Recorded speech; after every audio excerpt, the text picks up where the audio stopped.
আসসালামু আলাইকুম রহমতুল্লাহি ওবরাকাতুহ। আলহামদুলিল্লাহি ওয়াহদা ওয়াসসালাতু ওয়াসসালামু আলা মান লা নাবিয়্যা বা'দা ওয়া আলা আলিহি ওয়া সাহবিহি ওয়া মাওয়ালা। অবস্থা এবার আসি আমরা 12তম পর্বে। সেটা হলো এবার কুরাইশেরা নবী সাল্লাল্লাহু আলাইহি ওয়াসাল্লামের এই দাওয়াতকে ঠেকানোর জন্য কি কি পদ্ধতি অবলম্বন করছে এই বিষয়ের উপরে। 1 নম্বরে যে পদ্ধতিটা নিছে সেটা হলো ইসারাতুশ শুবুহাত হাওলা মাসদারিল কোরআন ওয়াল আল্লাযী জাআ বিহি। প্রথম তারা শুবহাত সৃষ্টি করার চেষ্টা করছে, সন্দেহ সৃষ্টি করা কোরআনে কারিমের উৎস নিয়ে। কোরআন কোথা থেকে আসে, কোরআনে কারিম কোথা থেকে আসে, এটার উৎসটা নিয়ে মানুষের মধ্যে একটা সন্দেহ সৃষ্টি করতে চেয়েছেন। এই জন্য তারা প্রথম বলছে যে ইন্নামা ইউআল্লিমুহু বাশার, যে কোরআন তো একজন মানুষ তাকে শিখাই যায়। আবার কেউ কেউ বলছে তার কাছে একজন জিন আসে, জিনে শিখাই যায়। এরকম বিভিন্ন ধরনের বিভ্রান্তি। তারপরে কেউ কেউ এসে বলছে মা লিহাজার রাসূল ইয়াকুলুত তাআম ওয়া ইয়ামশি ফিল আসওয়াক, আরে উনি কেমনে রাসূল হয়, উনি দেখি খাওয়া দাওয়া করে, আমরাও খাই উনিও খায়, আমরাও বাজারে যাই উনিও বাজারে যায়, আমরা বিয়ে শাদী করছি উনিও দেখি বিয়ে শাদী করছে, তো উনি রাসূল হয় কেমনে? এই জাতীয় বিভিন্ন কথাবার্তা বলে নবী সাল্লাল্লাহু আলাইহি সাল্লামের কোরআন কোথা থেকে আসে এই উৎসটার ব্যাপারে শুবহাত সৃষ্টি করার, সন্দেহ তৈরি করার চেষ্টা করছে দাওয়াতকে বাধাগ্রস্ত করার জন্য। 2 নম্বরে যেটা নিছে সেটা হলো কোরআনে কারিমকে তারা আসাতিরুল আউয়ালিন, মানে আসাতিরুল আউয়ালিন মানে পূর্বেকার যুগের গল্প কাহিনী, এই হিসাবে প্রচার করার চেষ্টা করছে যে এটা তো একটা কিচ্ছা কাহিনী, আগেকার যুগের কিছু কিচ্ছা কাহিনী। আসাতিরুল আউয়ালিন, কোরআনে কারিমের অনেক আয়াতে আল্লাহ পাক বলছেন ইদা তুতলা আলাইহি আয়াতুনা ক্বালা আসাতিরুল আউয়ালিন, যখনই আল্লাহর আয়াত তেলাওয়াত করা হতো তখনই বলতো এটা তো আসাতিরুল আউয়ালিন। তারপরে তারা শুরু করছে যে নবী সাল্লাল্লাহু আলাইহি সাল্লামকে বিভিন্ন ধরনের ঠাট্টা বিদ্রূপ উপহাস করা, এটার মাধ্যমে দাওয়াতকে ঠেকানো। নবী সাল্লাল্লাহু আলাইহি সাল্লামকে কেউ কেউ এসে বলতেছে যে যেই ফেরেশতা আসতো সেই ফেরেশতা ছেড়ে চলে গেছে, কয়দিন ওহী আসে নাই, ফাতরাতুল ওহী, কয় যে ফেরেশতা তার সাথে এতদিন ছিল যে জিনটা, ওই জিনটা তাকে ছেড়ে চলে গেছে। এটা বলে তার মানসিক শক্তি দুর্বল করার চেষ্টা করা হয়েছে। আল্লাহ পাক সূরা দোহা নাযিল করে বলেছেন ওয়াদ-দুহা ওয়াল-লাইলি ইযা সাজা মা ওয়াদ্দাআকা রাব্বুকা ওয়া মা ক্বালা, আপনার রব আপনাকে পরিত্যাগ করেন নাই, আপনার প্রতি অসন্তুষ্ট হন নাই, সম্পর্ক ত্যাগ করেন নাই, আল্লাহ পাক ঘোষণা দিয়ে নবী সাল্লাল্লাহু আলাইহি ওয়াসাল্লামকে সান্ত্বনা দিয়েছেন। আচ্ছা, এরপরে আরো বিভিন্নভাবে আপনার নবী সাল্লাল্লাহু আলাইহি ওয়াসাল্লামের বিরুদ্ধে বিভিন্ন অপবাদ, ঠাট্টা বিদ্রূপ, এগুলোর মাধ্যমে দাওয়াতকে স্তব্ধ করার চেষ্টা করা হয়েছে। এরপরে নবী সাল্লাল্লাহু আলাইহি ওয়াসাল্লাম যেখানে কোরআনে কারীম তেলাওয়াত করতেন সেখানে গিয়ে তারা শীষ দিত, তালি বাজাইত। আল্লাহ পাক কোরআনে কারীমের মধ্যে বলছেন ওয়ামা কানা সলাতুহুম ইনদাল বাইতে ইল্লা মুকাআন ওয়া তাসদিয়া, তারা জোরে জোরে শীষ দিত, তালি বাজানো শুরু করত যাতে নবী সাল্লাল্লাহু আলাইহি ওয়াসাল্লামের কোরআনে কারীমের তেলাওয়াত কেউ শুনতে না পারে, এবং তারা শোরগোল করত। আল্লাহ পাক বলেন ওয়াকাল আল্লাযীনা কাফারু লা তাসমাউ লিহাদাল কুরআন ওয়ালগাউ ফীহি লাআল্লাকুম তাগলিবুন, কাফেররা বলতো খবরদার লা তাসমাউ লিহাযাল কুরআন, এই কোরআন তোমরা কেউ শুনিও না, ওয়ালগাউ ফীহি, যখন মুহাম্মদ সাল্লাল্লাহু আলাইহি ওয়াসাল্লাম কোরআন তেলাওয়াত করে তখন চিৎকার করবা, শোরগোল করবা, লাআল্লাকুম তাগলিবুন, তাহলেই তোমরা বিজয়ী হবে।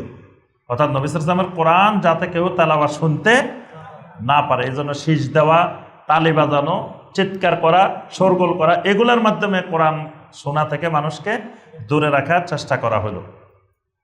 এরপরে আপনার নবী সাল্লাল্লাহু আলাইহি ওয়াসাল্লাম এবং সাহাবীদের উপরে শারীরিক নির্যাতনের রাস্তা তারা বেছে নিল।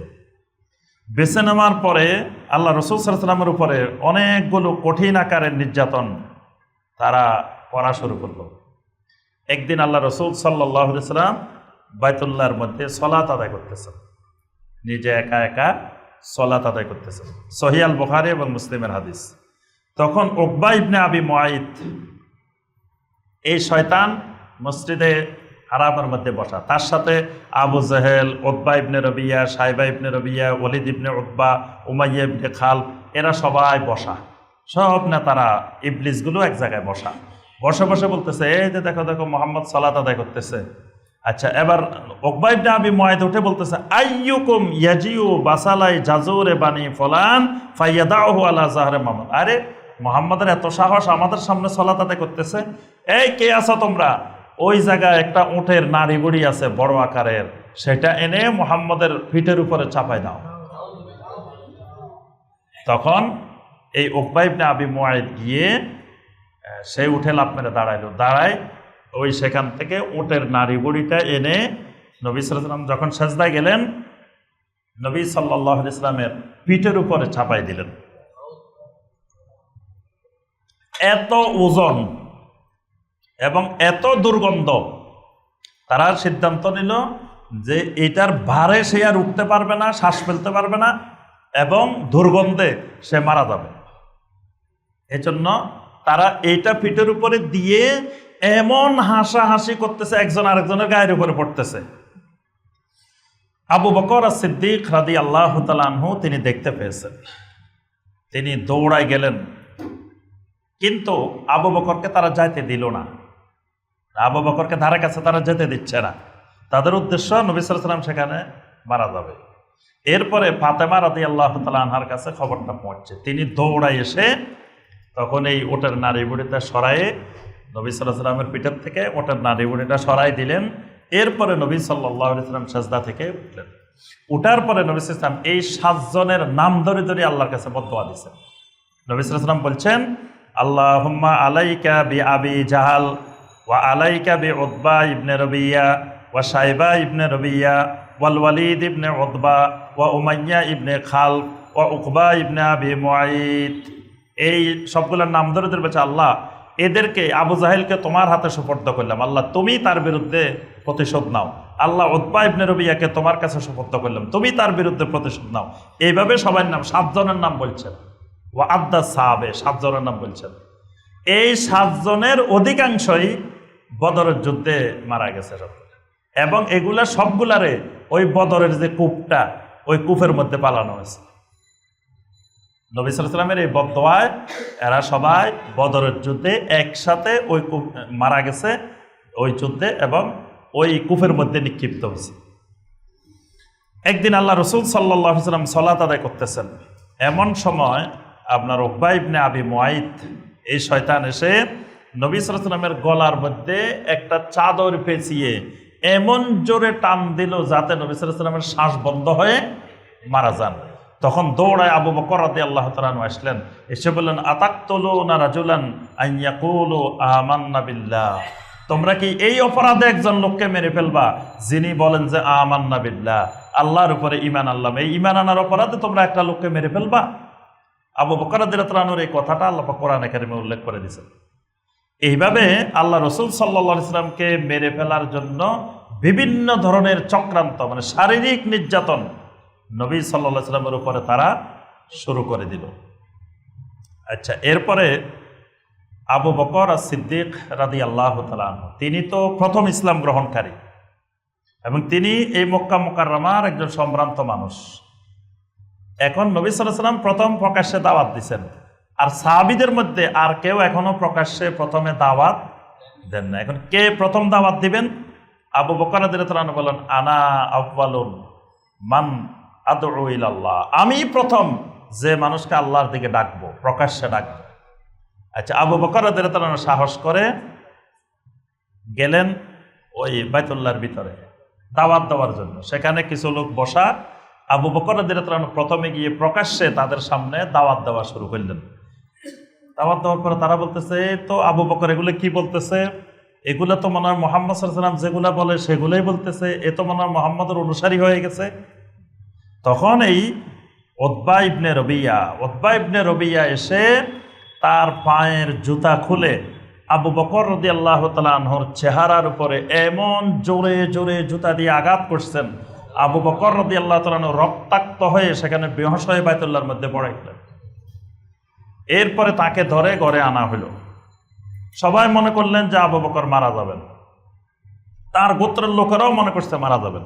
তার গোত্রের লোকেরা শপথ করছে, যদি আবু বকর মারা যায় আমরা সাথে সাথে উতবা ইবনে রবিয়াকে হত্যা করব। এরপরে সকাল থেকে তিনি বেহুশ অবস্থায় আবু বকর রাদিয়াল্লাহু তাআলা, সন্ধ্যার সময় তিনি তার হুঁশ ফিরে আসছে। ফিরে আসার পরে তিনি যখন চোখ খুলছেন তার হুঁশ ফিরে আসছে।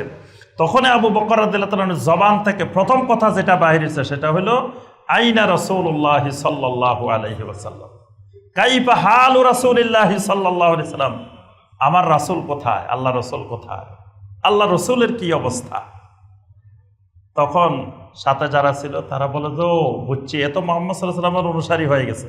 কাওমের লোকেরা সকাল থেকে শপথ নিছে যে আবু বকর যদি মারা যায় তাকে মেরে ফেলবো, এখন সবাই চলে গেছে। যখনই বলছে আইনা রাসূলুল্লাহ সাল্লাল্লাহু আলাইহি ওয়াসাল্লাম, আচ্ছা এরপরে সবাই বললো যে আপনি একটু খাওয়া দাওয়া করেন আপনি। তখন আবু বকর রাদিয়াল্লাহু তাআলা আনহু ঘোষণা দিলেন, যতক্ষণ পর্যন্ত আমি আল্লাহ রাসূল সাল্লাল্লাহু আলাইহি ওয়াসাল্লামের চেহারা মোবারক দেখবো না ততক্ষণ আমি আবু বকর কিছু খাবো না পানও করবো না। এরপরে সবাই বললো যে আল্লাহ রাসূল কোথায় আমরা তো জানি না। আবু বকর রাদিয়াল্লাহু তাআলা মাকে ডাকলেন, উম্মে জামিলকে, যে দেখেন আল্লাহ রাসূল কোথায়, আইনা রাসূলুল্লাহ সাল্লাল্লাহু আলাইহি ওয়াসাল্লাম, আমার রাসূল কোথায়। মানে উনি মনে করছেন যে আমার রাসূলকে আবার মেরে ফেলছে কিনা, আমি তো বেহোশ হয়ে গেছে, আমার উপরে নির্যাতন আসছে, কিন্তু এখন আমার রাসূল আছে কিনা। উম্মে জামিল বললেন না আমি তো জানি না। তার মা বললেন আমি তো জানি না। বললেন যে খাত্তাবের মেয়ের কাছে গিয়ে আপনি খবর নিয়ে আসেন। মানে তখন ওমরের বোন ইসলাম গ্রহণ করছে। বলছেন যে আপনি খাত্তাবের মেয়ের কাছে যান, গিয়ে আমার রাসূলের খবর নিয়ে আসেন। আবু বকর রাদিয়াল্লাহু তাআলার মা খাত্তাবের মেয়ের ঘরে গেলেন। এখন তিনি ইসলাম গ্রহণ করছেন গোপনে। তাকে যাই আবু বকর রাদিয়াল্লাহু তাআলার মা বলতেছে, এই তুমি মুহাম্মদ সাল্লাল্লাহু আলাইহি ওয়াসাল্লামের খবর জানো? ও না, আমি মুহাম্মদও চিনি না, আবু বকরও চিনি না। মানে সব মানুষের সামনে জিজ্ঞাসা করতেছে। দেখেন উনি যদি বলে যে এই খবর তো সবাই জেনে ফেলবে না। উনি আবু বকর রাদিয়াল্লাহু তাআলা আনহুর মায়ের সাথে ওনার ঘরে আসছে, উনি তো সবে চিনে সবে জানে। আসছেন, এসে আবু বকর রাদিয়াল্লাহু তাআলা আনহুকে দেখছেন। দেখার পরে তিনি বলছেন আল্লাহ রাসূল সাল্লাল্লাহু আলাইহি ওয়াসাল্লাম আরকাম রাদিয়াল্লাহু তাআলা আনহুর ঘরে আছেন। আবু বকর রাদিয়াল্লাহু তাআলা বলেন আমাকে আরকামের ঘরে নিয়ে যান। এরপরে দুইজনে কাঁধে ভর করে আবু বকর রাদিয়াল্লাহু তাআলা আনহুকে ওই আরকাম রাদিয়াল্লাহু তাআলা আনহুর ঘরে নিয়ে গেল। আল্লাহ রাসূল সাল্লাল্লাহু আলাইহি ওয়াসাল্লাম আবু বকরকে দেখে জড়াই ধরলেন এবং চেহারার মধ্যে চুম্বন দিলেন। তারপরে নবী সাল্লাল্লাহু আলাইহি ওয়াসাল্লাম খোঁজখবর জিজ্ঞাসা করলেন। এই প্রথম আবু বকর রাদিয়াল্লাহু তাআলা আনহুর উপরে এই প্রকাশ্যে দাওয়াত দেওয়ার পরে নির্যাতন নেমে আসে। সর্বপ্রথম প্রকাশ্যে কোরআনে কারীম তেলাওয়াত করেন আব্দুল্লাহ ইবনে মাসউদ রাদিয়াল্লাহু তাআলা। আব্দুল্লাহ ইবনে মাসউদ রাদিয়াল্লাহু তাআলা বাইতুল্লাহর মধ্যে গিয়ে প্রথমে তিনি কোরআন তেলাওয়াত শুরু করছেন, জোরে জোরে কোরআন তেলাওয়াত শুরু করছেন। শুরু করার পরে তিনি ছিলেন উকবা ইবনে আবি মুআইতের রাখাল ছিলেন আগে। এরপরে আব্দুল্লাহ ইবনে মাসউদ রাদিয়াল্লাহু তাআলার উপরে চতুর্দিক থেকে এমন আক্রমণ, এমন অত্যাচার, এমন মার, আব্দুল্লাহ ইবনে মাসউদ রাদিয়াল্লাহু তাআলা আনহু সেখানে এই নির্যাতনে বেহুশ হয়ে রক্তাক্ত হয়ে গেছে।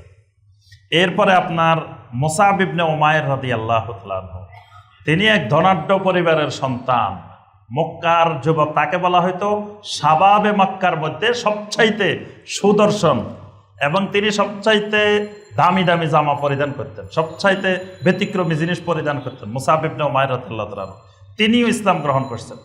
তার মা তাকে ঘরের মধ্যে হাত পা বেঁধে বন্দি করে রাখছেন, ঘর থেকে বের হওয়া যাবে না। এরপরে তিনি কিছুদিন পরে মুসআব ইবনে উমাইর রাদিয়াল্লাহু তাআলা আনহু আস্তে আস্তে আবিসিনিয়া হিজরত করছেন। সেখান থেকে তিনি মদিনা গেছেন এবং মদিনাতে তাওহীদের দাওয়াত প্রচারের ১ নম্বর ব্যক্তি হলেন মুসআব ইবনে উমাইর রাদিয়াল্লাহু তাআলা আনহু।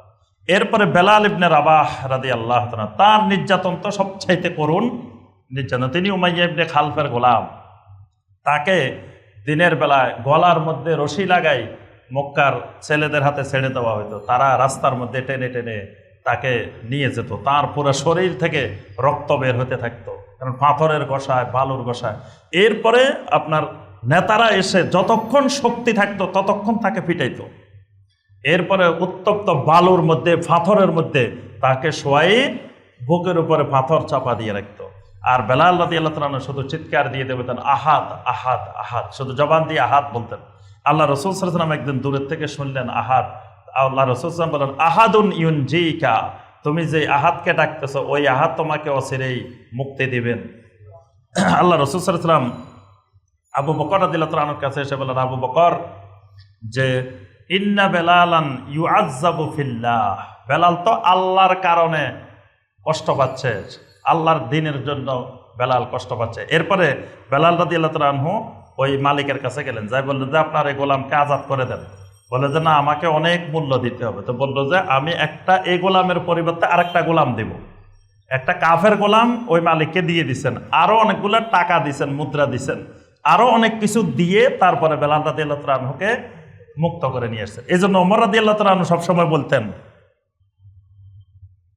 ইন্না আবা বকর সাইয়্যিদুনা ওয়া আতাকা সাইয়্যিদানা। আবু বকর আমাদের সাইয়্যিদ, তিনি মুক্ত করেছেন আমাদের আরেক সাইয়্যিদকে, মানে বেলাল রাদিয়াল্লাহু তাআলা আনহুর কথা বলতেন। এরপরে খাব্বাব ইবনে আরাত্তি রাদিয়াল্লাহু তাআলা আনহু, আম্মার ইবনে ইয়াসার ইয়াসারের পরিবারের উপরে যে নির্যাতন, আল্লাহু আকবার, সেই কারবালার কি হৃদয় বিদারক ঘটনা, তার থেকে আরো হৃদয় বিদারক এই আম্মার ইবনে ইয়াসার রাদিয়াল্লাহু তাআলা আনহুর পরিবার। ইয়াসার রাদিয়াল্লাহু তাআলা আনহু, তার স্ত্রী সুমাইয়া রাদিয়াল্লাহু তাআলা আনহা, এই আম্মার রাদিয়াল্লাহু তাআলা আনহু, তিনজনকে কাফেররা ধরে নিয়ে গেছে।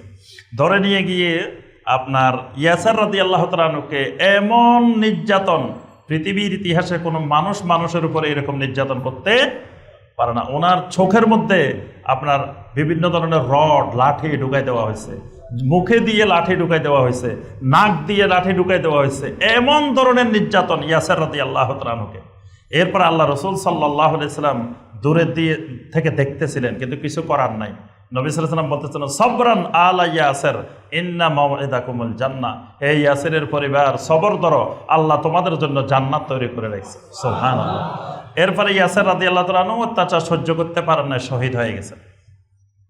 এরপরে তার স্ত্রী সুমাইয়া রাদিয়াল্লাহু তাআলা আনহা, সুমাইয়াকে আবু জাহেল নিজে সুমাইয়ার গোপন অঙ্গ দিয়ে বর্ষা ঢুকে তাকে শহীদ করে।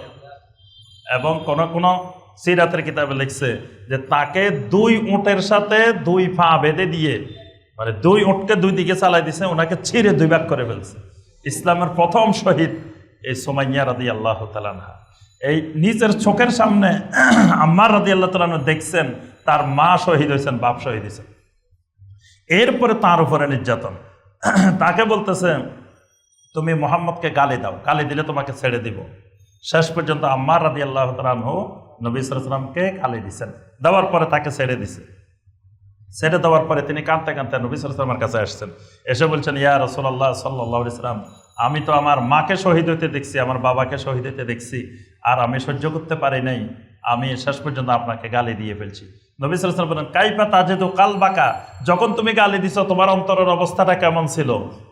তখন আম্মার ইবনে ইয়াসার রাদিয়াল্লাহু তাআলা বলেন, কালবি মুতমাইন্নুন বিল ঈমান, আমার অন্তরে আপনার প্রতি পরিপূর্ণ ভালোবাসা বিদ্যমান ছিল।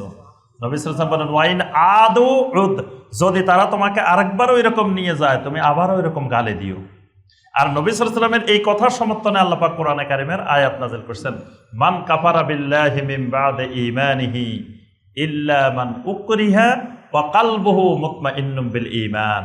যে আল্লাহ পাক বলছে, কেউ যদি ঈমান আনার পরে কুফরি করে এবং সেই কুফরিটা যদি বাধ্য হয়ে করে, তার অন্তর ঈমানের প্রতি মুতমাইন থাকে, তাহলে আল্লাহ পাক এটাকে কুফরি হিসাবে গণ্য করেন না। সুবহানাল্লাহ।